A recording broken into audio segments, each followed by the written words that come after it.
Je le crois, les amis, Dieu veut parler ce soir. Je crois que Dieu a une parole pour chacun de nous et on va faire quelque chose, on va prier tous ensemble, chacun avec nos mots, mais on va demander à Dieu de venir parler à notre cœur. Amen. Je crois que Dieu peut parler tantôt d'une manière, tantôt d'une autre, mais nous, si on y prend point garde, alors on n'entendra rien de sa part. Alors si ton désir, c'est d'entendre une parole de Dieu ce soir, de repartir encouragé, de repartir béni par son esprit, alors prie, demande-le à Dieu. On le fait tous ensemble, chacun avec nos mots. Seigneur mon Dieu, viens, s'il te plaît, toucher nos cœurs ce soir. Viens, s'il te plaît, répondre à nos besoins ce soir. Tu les connais mieux que nous-mêmes. Seigneur mon Dieu, viens, s'il te plaît, ouvrir les écluses des cieux ce soir au-dessus de nous. Nous voulons vivre ta présence, nous voulons vivre tes promesses, nous voulons comprendre ta parole. Seigneur mon Dieu, nous croyons que tu désires nous la communiquer. Sois glorifié dans ces moments, Seigneur Jésus. Alléluia. Alléluia. Amen. Amen. Amen. Ce soir, on va parler d'un secret. Le secret pour être grand. Cette image, elle me fait penser quand j'étais à l'école et que être grand, c'était important, quoi.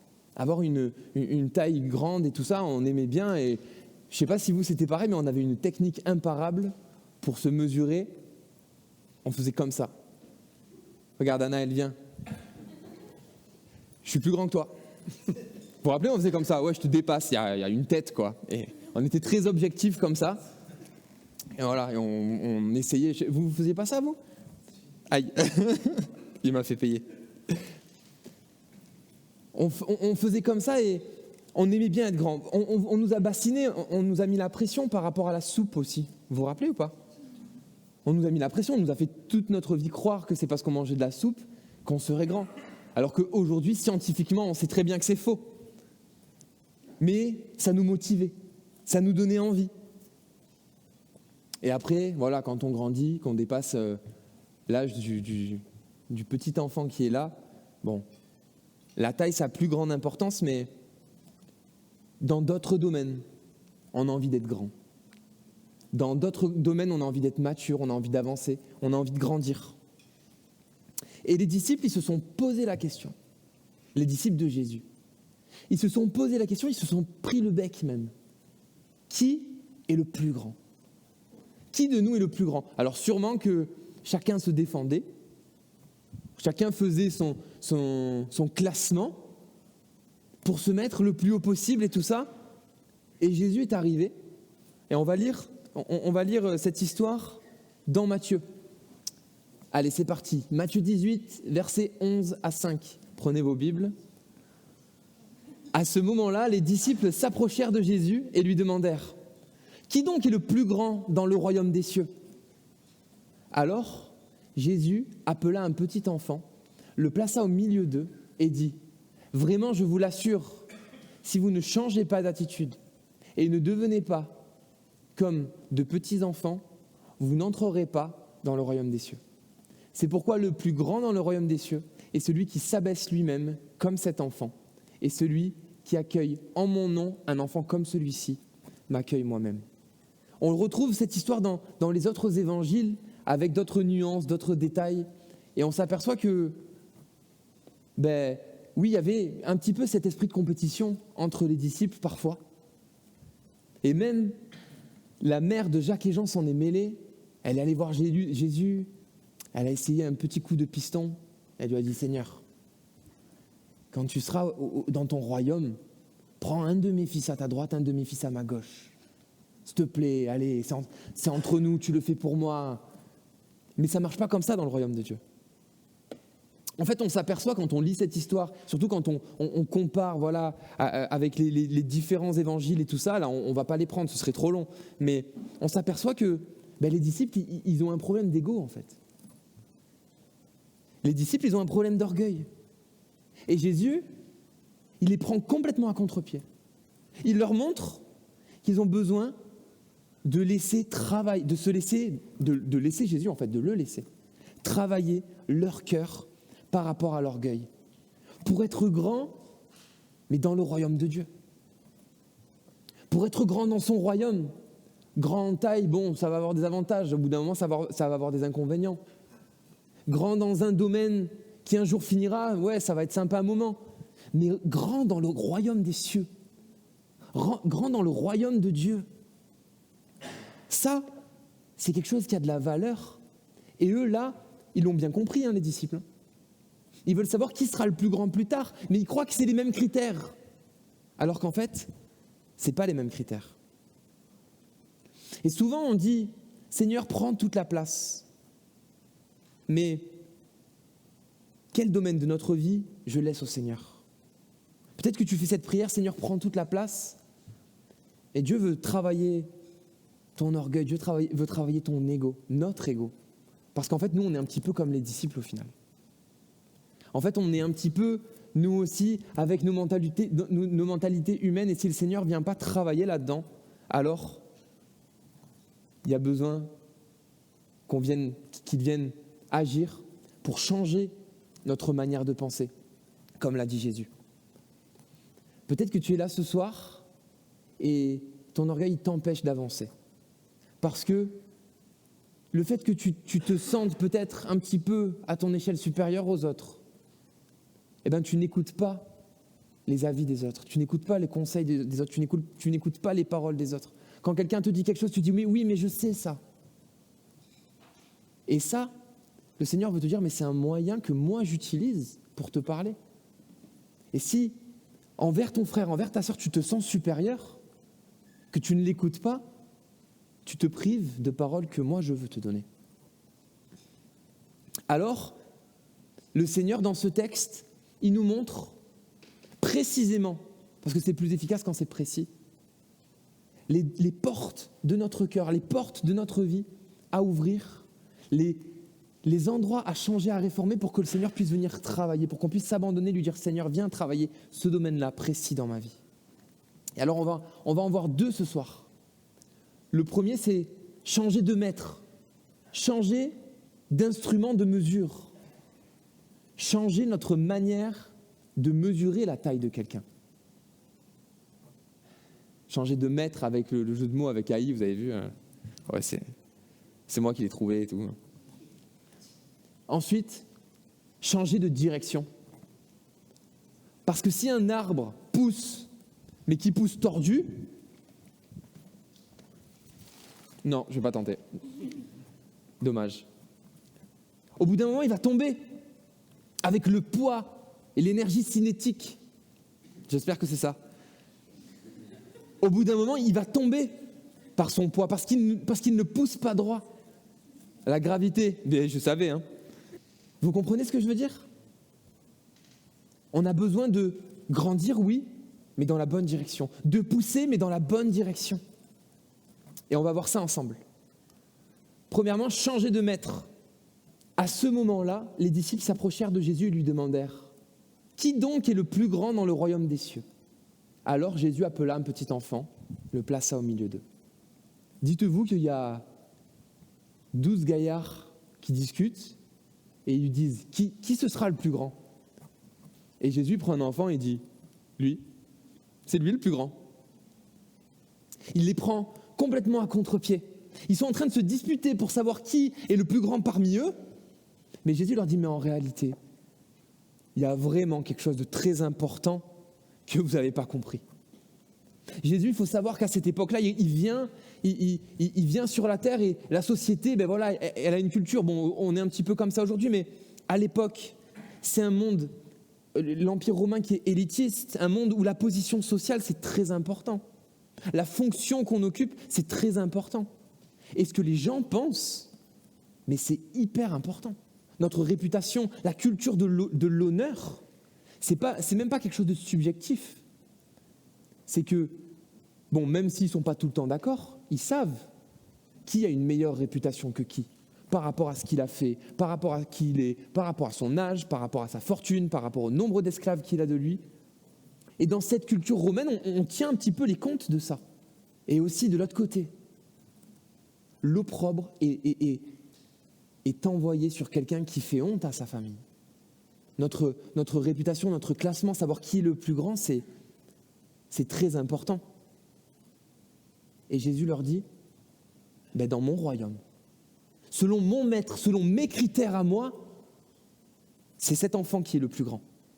C'est une vérité biblique. Regardez la suite quelques chapitres après. Matthieu 20, versets 26 à 28. « Qu'il n'en soit pas ainsi parmi vous, au contraire. Si quelqu'un veut être grand parmi vous, qu'il soit votre serviteur. Si quelqu'un veut être le premier parmi vous, qu'il soit votre esclave. Car le Fils de l'homme n'est pas venu pour se faire servir, mais pour servir lui-même et donner sa vie en rançon pour beaucoup. Celui qui veut être grand, soit votre serviteur. Celui qui veut être le premier, soit votre esclave. » C'est des mots forts. À l'époque, ça a une valeur encore plus forte parce que l'esclavage est réel, il est omniprésent dans la culture, dans la société. Et Jésus dit, mais en fait, celui qui est le plus grand, c'est celui qui s'humilie. C'est celui qui reconnaît que ce n'est pas le meilleur. C'est celui qui ne s'attache pas à la réputation qu'il peut avoir pour avoir l'air important et s'élever au-dessus des autres. Mais c'est celui qui regarde à ce que Dieu veut de lui. Ce n'est pas naturel. Ce n'est pas quelque chose de naturel. Ce n'est pas quelque chose que notre nature humaine va aller chercher naturellement. Mais c'est une dimension spirituelle. Une œuvre du Saint-Esprit dans notre cœur qui vient briser notre orgueil, qui vient travailler notre orgueil. On en a tellement besoin. Ne faites donc rien par esprit de rivalité ou par un vain désir de vous mettre en avant. Au contraire, par humilité, considérez les autres comme plus importants que vous-même. Pour être grand dans le royaume de Dieu, je dois voir l'autre comme au-dessus de moi. Je dois le voir comme plus important que moi. Ça ne veut pas dire que je dois me minimiser. Ça ne veut pas dire que je dois avoir aucune estime pour moi et du coup, par conséquent, l'autre, j'ai plus d'estime pour lui parce que j'ai tellement pas d'estime pour moi que forcément. Non. Parce que tu as de la valeur aux yeux de Dieu. Parce que tu es important, tu es son enfant, il t'a voulu, il t'a choisi, il t'attire à lui. Il veut te parler, il veut te bénir, il veut te donner. Tu as de la valeur. Mais dans notre manière de faire, dans notre manière de vivre, celui qui est grand dans le royaume de Dieu, c'est celui qui regarde à l'intérêt de l'autre. Mon cœur travaillé par le Saint-Esprit, mon ego travaillé, brisé par le Saint-Esprit, il ne me poussera pas à agir par moi-même. Mes actions, elles seront tournées vers les autres, pour servir. Et c'est tout naturellement que le Seigneur il nous fait grandir avec ça. Mais alors comment faire pour voir les autres au-dessus de moi-même ? Change ta manière de mesurer. Changeons notre manière de mesurer les autres. Changeons notre manière de nous mesurer nous-mêmes, de nous classer en fonction d'eux. Ce n'est pas à nous de faire ça, c'est le Seigneur qui donne la valeur de chacun. Le Seigneur m'aime et le Seigneur t'aime aussi. Qui que tu sois. Et qui que tu sois, peu importe ce que tu feras, c'est pas à moi de te juger, c'est pas à moi de te condamner, et c'est pas à nous de le faire, mes frères et sœurs, parce qu'on n'a pas à donner la valeur de quelqu'un. C'est le Seigneur qui le fait. Peut-être tu te reconnais, et moi je me reconnais un petit peu là-dedans, à vouloir être toujours plus grand. Mais en réalité, est-ce que c'est pas parce que des fois on se trouve trop petit ? Dans son œuvre, le Seigneur, quand il brise notre ego, en réalité, il le reconstruit. Il nous reconstruit. Lorsqu'il brise notre orgueil, il nous fait du bien. C'est pas quelque chose qui nous fait mal. Bien sûr, sur le moment, on se sent pas bien parce qu'on est convaincu de péché, parce qu'on se rend compte, on dit Seigneur, pardon. Mais à long terme, en fait, c'est une manière de nous restaurer. Parce que notre orgueil, c'est notre péché qui s'attache à nous. Parce que l'orgueil, c'est notre péché. Parce que notre fierté, le fait qu'il y a certaines choses où on ne peut pas les faire, parce que non, ça vraiment, ça me pique trop dans mon orgueil. Le fait de m'excuser à telle personne, non, là vraiment, ça je ne peux pas. Reconnaître mes torts, c'est plus facile de mentir, c'est sûr. Hein. Mais ça reste la racine du péché dans ma vie. Ça reste la marque du péché au-dedans de moi. Et si je veux laisser la place au Seigneur, j'ai besoin de comprendre ça, de le réaliser. Et de dire, Seigneur, je t'abandonne cette partie-là. Seigneur, c'est vrai, j'ai besoin que tu travailles mon ego, j'ai besoin que tu travailles mon orgueil. J'ai besoin que tu viennes dans ce domaine-là de ma vie. Peu importe ce que c'est. S'il est associé dans ton cœur à un ego, s'il est associé dans ton cœur à de l'orgueil, Seigneur, viens le briser. Seigneur, viens agir, s'il te plaît. C'est à vouloir être l'égal de Dieu que Adam et Ève sont tombés. C'est à vouloir gérer notre vie en disant « mais je connais le bien, je connais le mal, je n'ai pas besoin de Dieu » qu'on en vient à pécher. L'essence même du péché, c'est ça. C'est notre orgueil qui a besoin d'être brisé pour venir au pied du Seigneur, dépendre de lui, vivre sa présence, nous reconnecter à lui. C'est pour ça que Jésus est venu. Et c'est pour ça qu'en venant, il s'est fait serviteur. Pour nous montrer l'exemple, pour nous montrer ce qu'il fallait faire, pour nous montrer ce qui connecte à Dieu, pour nous montrer la clé qui vient nous réunir avec le Père. Nous humilier devant sa face, nous humilier à ses pieds, le laisser travailler nos cœurs, le laisser travailler notre ego, travailler notre orgueil pour vivre sa présence. C'est un changement de manière de penser, un changement de mentalité, on l'a vu dans le texte. Il dit pas « Non, mais en fait, le plus grand, alors c'est lui. » Non, il dit « Mais convertissez-vous. Changez votre manière de penser. » Parce que ce que le Seigneur veut faire à notre nature charnelle, c'est qu'elle soit morte. Dans Colossiens, je l'ai mis, mais je ne l'ai pas affiché. L'apôtre Paul dira « Ne vous mentez pas les uns aux autres, car vous êtes dépouillés de l'homme que vous étiez autrefois. » Ou dans d'autres traductions, on le traduit par le vieil homme. Vous êtes dépouillés du vieil homme, de votre vieille nature.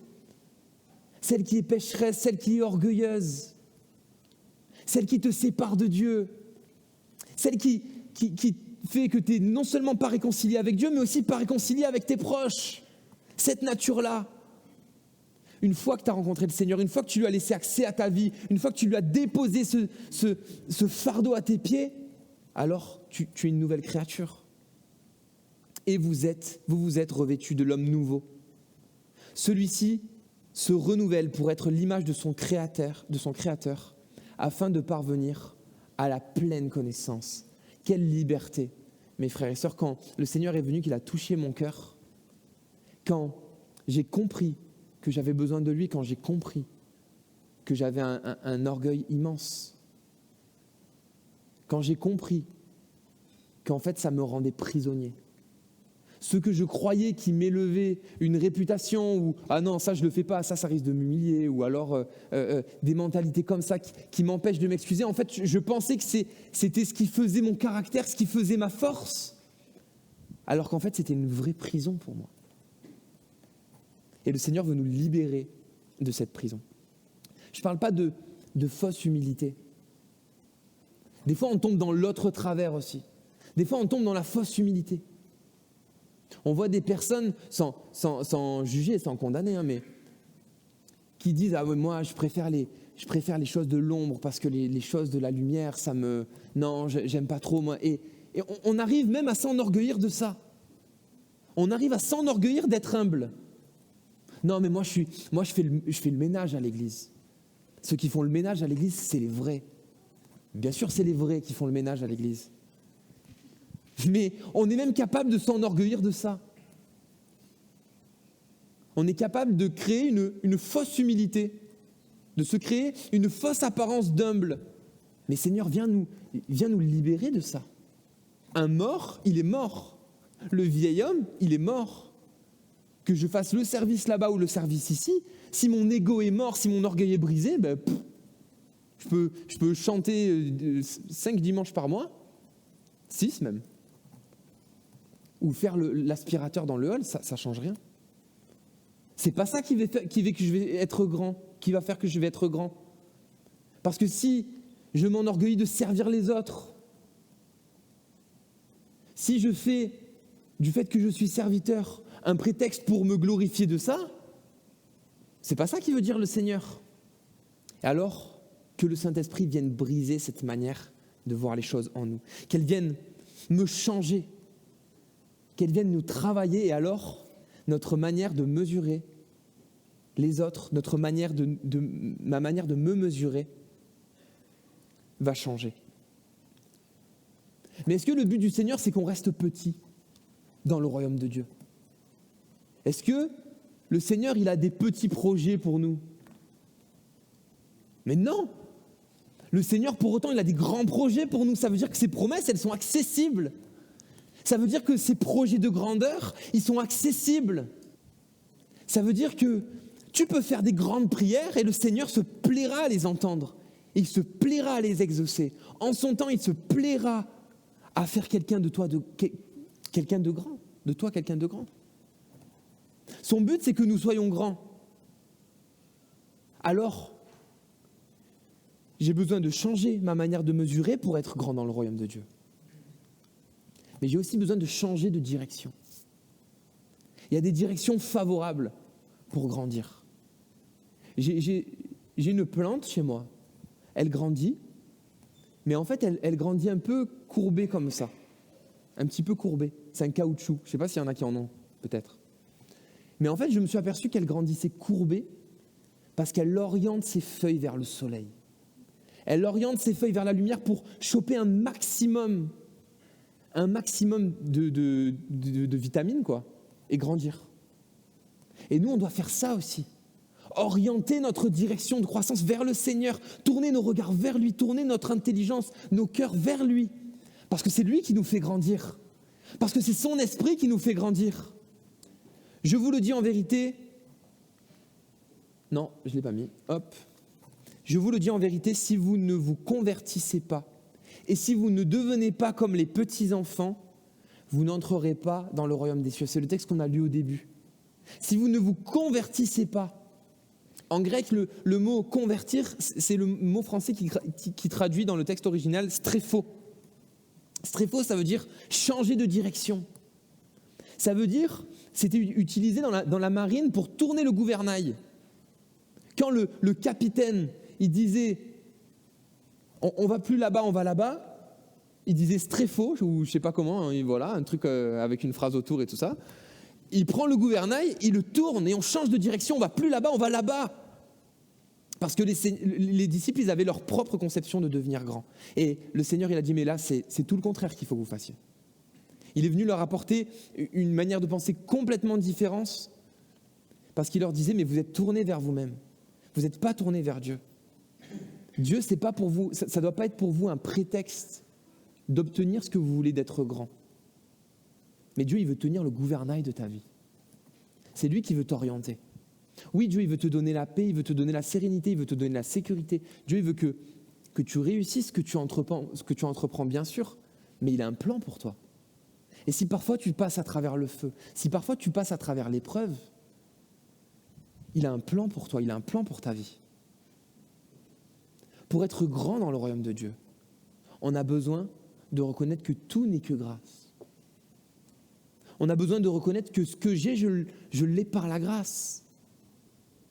Que si je suis ici en bonne santé devant vous, c'est par la grâce. Si j'ai des vêtements pour m'habiller, si j'ai à manger, c'est par la grâce. C'est pas par moi. Et si je réalise ça, mais de quoi est-ce que je vais me glorifier? Mes besoins les plus élémentaires sont comblés par la grâce de Dieu. Il y a des personnes qui n'en ont pas. Il y a des personnes, des fois, pour qui tout s'arrête. Il y a des personnes qui ont des soucis de santé. Seigneur, toi, tu tiens le gouvernail de ma vie. C'est pas parce que je suis bon, parce que je suis grand que je réussis. On peut mettre toutes les choses de notre côté, mais en réalité, on ne maîtrise pas. Et peut-être que tu te dis, moi, je ne veux pas abandonner ma vie au Seigneur parce que je ne veux pas être dépendant de lui. Parce que je veux garder ma liberté, je ne veux pas être dépendant de quelqu'un. Et le Seigneur, il te dit, mais tu es dépendant de l'eau. Tu es dépendant de la nourriture, tu es dépendant du soleil. Tu es dépendant de ton sommeil. Dépendant de quoi? Tu es déjà dépendant. Mais par contre, si Christ vous a franchi, dans vos cœurs, vous serez réellement libres. Alléluia. Ce changement de mentalité, Jésus le travaille, il le répète, il le rabâche à ses disciples pour qu'ils puissent comprendre que le royaume de Dieu, ce n'est pas le royaume qu'eux avaient compris qu'ils allaient arriver. Vous savez que les Juifs, quand ils attendaient la venue du Messie, qui avait été annoncé par les prophètes, ils pensaient que ça allait être à cette époque-là où les Juifs étaient opprimés par l'Empire romain, ils pensaient que ça allait être un libérateur militaire. Ils pensaient que le Messie allait venir militairement, lever une armée et dézinguer tous les Romains et leur donner la liberté comme ça. Mais Jésus il dira, mais moi je ne suis pas de ce royaume-là. Je suis venu vous apporter quelque chose d'autre, quelque chose de nouveau, quelque chose de plus grand, quelque chose pour l'éternité, pas que pour cette vie-là.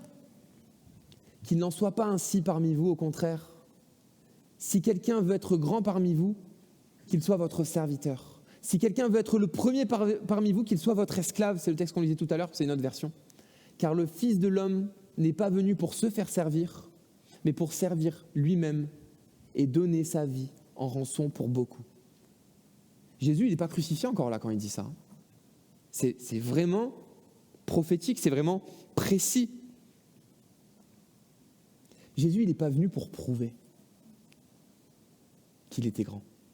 Il n'est pas venu pour prouver qu'il était puissant. Il est venu accomplir une œuvre chirurgicale, d'une précision laser chirurgicale dans nos vies et dans nos cœurs. Il a obéi à la conduite du Saint-Esprit. Et c'est ce qu'il veut que nous fassions. J'ai écrit faisions, c'est pour ça. C'est ce que nous devons faire nous-mêmes, être à l'écoute du Saint-Esprit. Pour savoir ce qu'il veut que nous fassions, parce que sa direction, elle est précise. C'est pas par ta grandeur, c'est pas par ta réputation, c'est pas par ta réussite que tu vas témoigner de la gloire de Dieu. C'est par ton humilité. C'est par ton amour pour les autres. C'est par ta fidélité à Dieu. C'est par la manière comment tu tiendras bon dans ta foi, dans l'épreuve. C'est par la manière comment parfois tu feras certains choix qui ne sont pas du tout dans ton intérêt, qui sont dans l'intérêt du royaume. C'est de cette manière-là que Dieu veut que tu grandisses, c'est de cette manière-là que le Saint-Esprit t'amènera à agir si tu l'écoutes, si tu lui obéis, si tu veux être dans ses voies. Car c'est par la grâce que vous êtes sauvés, dira Paul aux Éphésiens, par le moyen de la foi. Cela ne vient pas de vous, c'est un don de Dieu. Ce n'est pas le fruit d'œuvres que vous auriez accomplies. Personne n'a donc de raison de se vanter. Ce que nous sommes, nous le devons à Dieu. Car par notre union avec le Christ, Jésus, Dieu nous a créés pour une vie riche d'œuvres bonnes qu'il a préparées à l'avance pour que nous les accomplissions. Tout n'est que grâce, mes amis. Tout n'est que la grâce. On n'a pas de sujet de se glorifier. On n'a pas de sujet de se vanter, de réussite spirituelle, de réussite dans le service, de temps de prière, de temps de jeûne, de réussite dans quelconque domaine. On n'a pas le droit de se vanter. La seule chose dont je me vante, dit Paul, c'est de la croix. La seule chose dont je peux me glorifier, c'est de la grâce que Jésus m'a donnée parce qu'il a tout accompli pour moi. J'ai rien à faire, il a payé le prix. Et là, quand tu prends ça en compte, tu peux grandir. Parce que ça change ta manière de voir les choses. Ça change ta manière de vivre ta foi. Tu n'es plus là à vivre une foi intellectuelle par intérêt, où tu dis, ok, si je prie une fois, je vais être béni une fois. Si je prie 2 fois, je vais être béni 2 fois. Si je prie 3 heures, je vais être béni 3 heures. Mais par la grâce de Dieu, tu dis, Seigneur, tu m'as sauvé, Seigneur, tu m'as soutenu, ton esprit est en moi, tu me l'as placé, tu veux conduire ma vie, pas après pas, jour après jour, décision après décision. Et ce que je veux, c'est être en communion avec toi. Regardez, ce que nous sommes, nous le devons à Dieu, car par notre union avec le Christ, on est membre de son corps, on est un spirituellement avec lui, son esprit vit en nous. On n'a pas besoin de multiplier les œuvres, on n'a pas besoin de multiplier les preuves aux autres ou même à Dieu de ce qu'on fait. Mais si tu veux être grand, humilie-toi. Celui qui est grand, c'est celui qui a la taille d'un enfant. Celui qui a la taille d'un enfant, mes frères et sœurs, c'est celui qui est à genoux. Et celui qui est de la taille d'un petit enfant, c'est quelqu'un qui est prosterné. Si je suis grand, alors c'est à moi de m'abaisser pour être à la taille de cet enfant. C'est à moi de fléchir le genou, de reconnaître ma dépendance à Dieu. C'est à moi de tout lui abandonner, tout lui donner, tout lui remettre, de le laisser agir dans ma vie. Si tu associes certains domaines de ta vie, dans ton travail, dans ta réussite, dans tes finances ou dans tes loisirs, peu importe, à de l'orgueil, à de l'ego, à quelque chose qui te définit, abandonne-le à Dieu pour qu'il le travaille. C'est tellement beau de voir quand quelqu'un est humble et travaillé dans son talent. Vous savez, j'ai rencontré des musiciens bons, mais tellement orgueilleux. Tellement orgueilleux. Bons, doués, hein. Et j'ai rencontré des musiciens encore meilleurs, tellement humbles. C'est valable pour tous les domaines. Mais en réalité, la seule chose dont on peut se vanter, c'est de la croix. Dans le royaume de Dieu, on ne gravit pas les échelons, on se laisse façonner. On ne vise pas une fonction, on se laisse utiliser. Même si tu es persuadé que c'est l'appel de Dieu sur ta vie, telle fonction, commence par te laisser façonner. Commence par écouter les autres. Commence par te soumettre. Commence par accepter de te soumettre à tes autorités spirituelles, celles que Dieu a mis en place pour édifier l'Église au travers de sa parole. Commence par te laisser façonner à ça. Et de cette manière-là, crois-moi, Dieu t'élèvera. Dieu te fera grandir en son temps. Et dans le royaume de Dieu, peut-être tu auras une de ces places de choix autour du Seigneur. Parce qu'au final, la lumière, le secret, la lumière, les coulisses, le ménage, ça pour Dieu c'est kiff-kiff. Hein. C'est à nos yeux hein, qu'il y a une différence. Hein. Parce qu'on est béni au travers de certains ministères et tout ça, donc on se fait des échelons dans nos têtes, des conceptions. Non, il n'y a que moi qui fais ça. Mais en réalité, pour Dieu, c'est peanuts, ça. Est-ce que tu vises d'être grand sur cette terre ou est-ce que tu vises d'être grand dans le royaume de Dieu?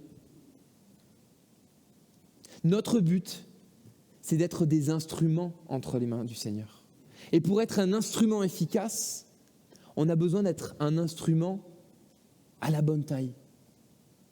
Un instrument bien façonné, bien sur mesure, que le potier a pu, un vase que le potier a pu bien travailler, bien faire d'une manière ergonomique, pas trop gros, pas trop petit, pour un usage précis. Jésus est venu, il est mort à la croix, il est monté sur un ânon, il a bu du vinaigre, ils lui ont percé le côté. Tout était prévu, tout était calculé, tout était millimétré. Toi, pour ta vie, c'est pareil, tu as tes choix, tu es libre, bien sûr. Mais Dieu te tient dans sa main. Tu n'as pas à craindre de passer à côté de ton appel. Tu n'as pas à craindre de passer à côté des promesses pour ta vie. Rapproche-toi de lui. Cherche-le lui, comme la plante. Colle-toi à la vitre comme ça pour avoir sa lumière. Pour recevoir de sa part, recevoir de sa présence, recevoir de son esprit. Et là, crois-moi, il n'y a aucune chance que tu passes à côté. Dieu, il veut encore plus que toi que tu rentres dans les fonctions qu'il a prévues pour toi. Il veut encore plus que toi que tu sois quelqu'un de grand, de mature, un disciple qui engendre des disciples matures. Encore plus que toi. T'inquiète, il n'est pas en retard. T'inquiète, il ne s'est pas raté. Il ne s'est pas trompé. Mais on a besoin de se laisser façonner. On a besoin de se laisser utiliser. Si je veux servir un verre d'eau, je vais prendre une carafe, je ne vais pas prendre un jerrycan. Il y a une pluralité, il y a une diversité de taille, de caractère, de tout ce qu'on veut. Même de niveau, même de talent. C'est ok, de toute façon, c'est pas grave. Hein. C'est comme ça, hein. Il y a des personnes plus fortes que d'autres dans des domaines. Hein. Voilà. Hein. Ça, on doit l'accepter. Ça fait partie de notre ego, de notre orgueil, des fois, de toujours vouloir être le meilleur. Moi, je suis comme ça. Hein. Moi, j'aime être le meilleur. Quand je joue à un jeu vidéo, je ne peux pas jouer si je ne suis pas le meilleur, sinon je ne suis pas bien. Bah, du coup, j'ai vendu toutes mes consoles et j'ai arrêté. Voilà. Parce que j'étais nul. Voilà. On doit réaliser que, aux yeux de Jésus, ce n'est pas la nature de l'œuvre, ou la qualité de l'œuvre, ou la quantité d'œuvre qui est importante, mais c'est la fidélité avec laquelle on l'accomplit. Regardez la parabole des talents. Un gars, il a reçu 5 talents. Il en a fait fructuer, il a eu 10. Un gars, il en a reçu 2. Il a eu le double. Bon et fidèle serviteur, entre dans la joie de ton maître. Les deux. Un, il a reçu plus, un, il a reçu moins. Bon et fidèle serviteur, tu es fidèle. Tu as été fidèle dans ce que je t'ai donné, dans ce que je t'ai confié. Entre dans la joie de ton maître. C'est ça qui est important. On a besoin de laisser de côté nos ambitions personnelles. On a besoin de laisser de côté nos schémas, nos critères, nos instruments de mesure pour nous mettre à sa disposition. Pas une disposition d'une organisation, pas à la disposition d'une pardonnez-moi l'expression, d'une église, hein, comme ça, à la disposition de son esprit. Bien sûr que son esprit va me pousser à servir dans l'église, va me pousser à m'impliquer dans son église, parce que c'est là qu'il envoie sa bénédiction, là où ses enfants sont assemblés. Mais encore plus précisément, à la disposition de son esprit. C'est pas le vase qui dit « Ah non, moi je ne vais pas arroser telle plante, moi c'est pas mon appel. Hein. Moi je sers à boire aux gens. » Si le maître il a envie de prendre le broc pour servir à table, pour arroser la plante, il le fait. Seigneur, et moi je veux être disponible pour le faire. Utilise-moi, sers-toi de moi. Bien sûr, je veux être de ces personnes-là. À la fin du texte qu'on a lu, celui qui accueille en mon nom un petit enfant comme celui-ci m'accueille moi-même. Un enfant, dans la société romaine, dans la culture de l'époque, il n'a aucun honneur à apporter à personne. Tu t'occupes de lui, c'est sa mère qui s'occupe de lui, c'est sa nourrice qui s'occupe de lui. Mais si un homme lambda, il ne recevra pas d'honneur parce que c'est comme ça, un petit enfant, il n'a pas une importance culturellement à l'époque. Mais il a de la valeur aux yeux de Jésus. Il a de la valeur à ses yeux. Parce que c'est une personne, parce que c'est un être humain. Aujourd'hui, bien sûr, on le reconnaît, ça a de la valeur un enfant. On doit s'en occuper, on doit les bénir, on doit les aimer, on doit les aider, on doit les prendre au sérieux. On doit servir au club, les amis. C'est tellement bénissant de servir au club. C'est tellement bénissant de mettre en pratique ces paroles de Jésus, de transmettre la parole aux plus petits, avec simplicité. Et je t'assure, 100%, tu vas au club, tu t'impliques, c'est toi qui ressors béni. Sûr à 100%, c'est du vécu.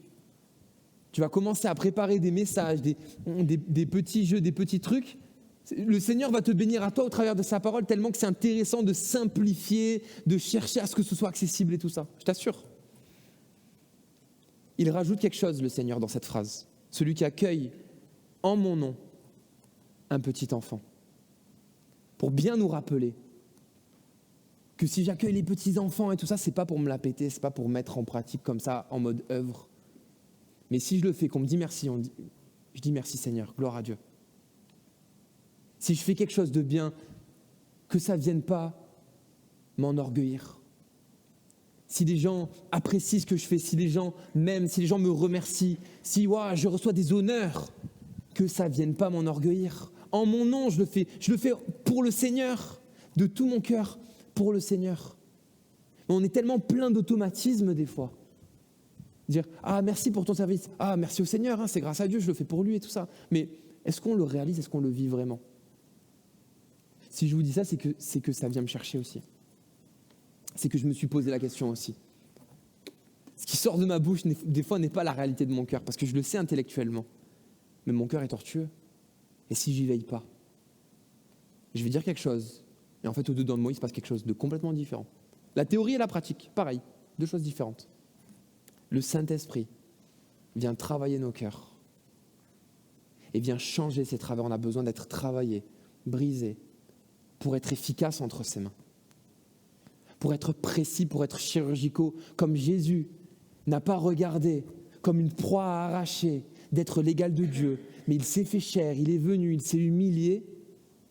Nous, on doit prendre exemple. Les amis, si vous pouvez remonter, s'il vous plaît, à la louange, on va prendre un chant, on va chanter ensemble.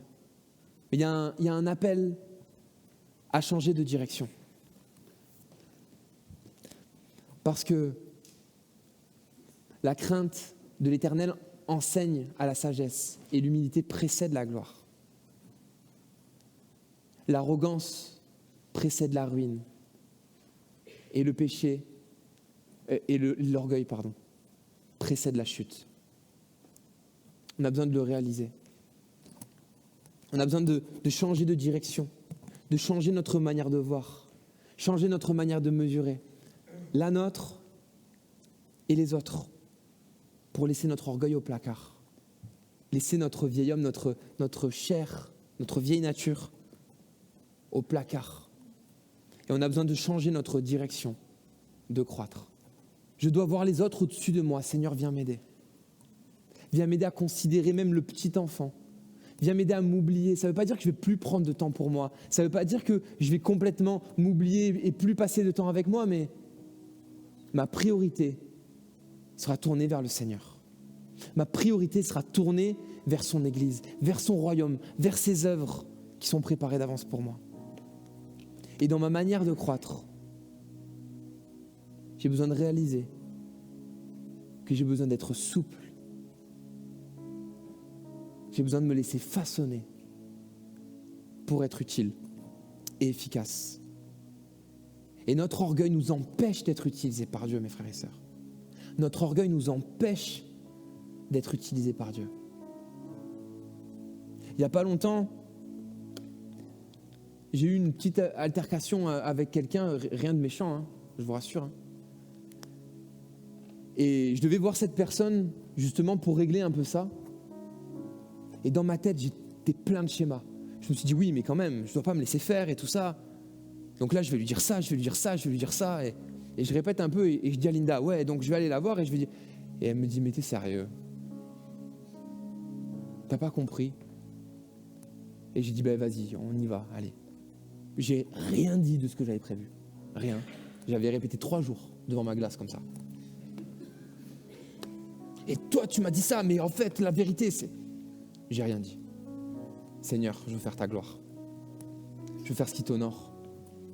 Je veux que tu puisses agir. Et ce moment, il s'est transformé en moment d'échange autour de Jésus. Si j'avais tenu tête, mais Jésus serait passé pour qui? Il serait passé pour le Dieu de qui? Pour le Dieu qui transforme qui en quoi? On a besoin de ça, les amis. Vraiment. Alors je vous invite à prier, on va prier ensemble. Mais on est ensemble. Et que nos cœurs ils puissent s'incliner. Et pendant ce temps-là, faire cette prière. Identifie le domaine de ta vie dans lequel tu as peut-être cet ego. Identifie peut-être la personne avec qui tu te comportes comme ça. Abandonne-le à Dieu. D'une manière précise. Dépose-le à Dieu, laisse-le travailler ton cœur. Il veut te faire grandir. C'est ça le secret pour être grand. C'est se rabaisser. Le secret pour être grand, c'est se mettre à genoux. Le secret pour être grand à la taille d'un enfant, c'est s'humilier devant le Seigneur. Se prosterner devant lui, dire Seigneur, pardon. Il n'y a que toi qui es bon. Il n'y a que toi qui es grand. Tout ce que j'ai, ce n'est que grâce. Alors commence à prier à ta place. Commence à demander à Dieu de travailler ton cœur. Commence à demander à Dieu d'agir. Et s'il y a quelque chose de précis, que tu identifies, un domaine précis, dans lequel tu veux que Dieu agisse, et tu dis maintenant stop, maintenant ça suffit. Maintenant Seigneur, je te l'abandonne, je te le laisse, je ne veux pas repartir avec. Alors lève-toi à ta place et je prierai pour toi. Tu te lèves pour te positionner, pour prendre position, dire Seigneur, plus jamais je veux garder cet orgueil. Plus jamais je veux garder cet ego. Lève-toi à ta place maintenant. Et le Seigneur va venir travailler. Le Seigneur va venir agir par son esprit. Il va t'amener à veiller aussi. Il va t'amener avec des critères d'alerte. Comme pour te montrer, là, peut-être tu dépasses les bornes. Là, attention, passe du temps dans ma présence, abandonne-moi, prie. Laisse-toi façonner, laisse-toi travailler. Reviens à moi, à ma présence. Reconnecte ton cœur au mien. Tu as besoin d'être travaillé.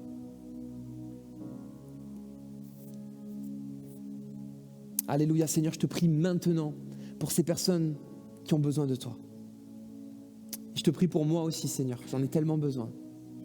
Combien on a besoin que tu viennes dans notre ego, dans notre forteresse personnelle, pour venir la renverser. Pour venir agir, pour venir poser ta main, pour venir par ton esprit puissant, changer notre nature profonde, pécheresse, orgueilleuse, qui un jour s'est élevée contre toi. Mais Seigneur, on veut fléchir nos genoux devant toi.